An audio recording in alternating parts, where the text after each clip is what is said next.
আসসালামু আলাইকুম, welcome to my video. কেমন আছেন সবাই? আজকে আরেকটা ইফতার রেসিপি শেয়ার করার জন্য চলে আসলাম।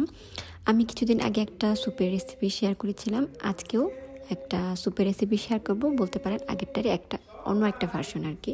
তো আমি এর জন্য ফুলকপি, গাজর আর পাতাকপি বা বাঁধাকপি যেটাকে বলেন, আমরা সেটাগুলো হচ্ছে কুচি করে নিচ্ছি, আর এগুলোকে একটু পানি দিয়ে চুলায় সিদ্ধ বসায় দিব।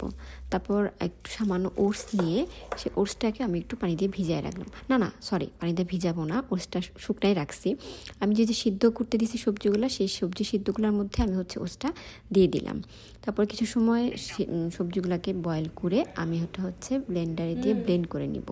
আমার এখনও ভালো মানের একটা ব্লেন্ডার কেনা হয় নাই, এই স্মুদি মেকারটাই আমার ব্লেন্ডারের কাজ দিচ্ছে।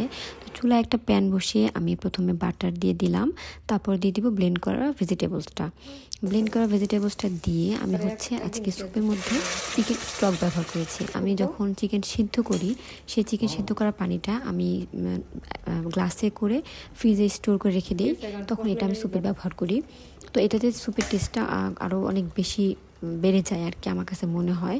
তো চিকেন স্টকটা এরকমভাবে স্টক ব্যবহার করতে না পারলে আপনারা যে চিকেন স্টকের পাওয়া যায় বাজারে, সেটাও ব্যবহার করতে পারেন।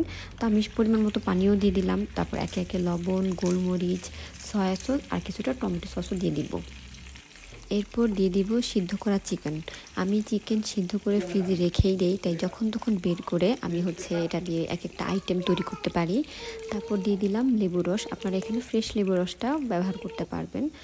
আর নামানোর আগ দিয়ে একটা ডিম ফেটিয়ে তারপর এটা স্যুপে মিশিয়ে দিলাম। আরও দিতে হবে ফ্রেশ ধনিয়া পাতা, কিন্তু আমার বাসায় সেদিন ধনিয়া পাতা ছিল না, তাই আমি ধনিয়া পাতাটা দিতে পারি নাই। আর কাঁচামরিচটা আমি যখন খাবো তখন কাঁচামরিচটা দিয়ে তারপরে খাবো। এদিকে আমার মোমোটাও রেডি হয়ে গেছে। আমি আবার অন্য চুলায় কিছু আইটেম ভেজে নিচ্ছিলাম, যেমন কিছু চিকেন রোল ছিল, তারপরে হাফ মুন পাই ছিল, এগুলো ভেজে নিচ্ছিলাম। তো এই ছিল আমার আজকের ইফতারির রেসিপির ভিডিও।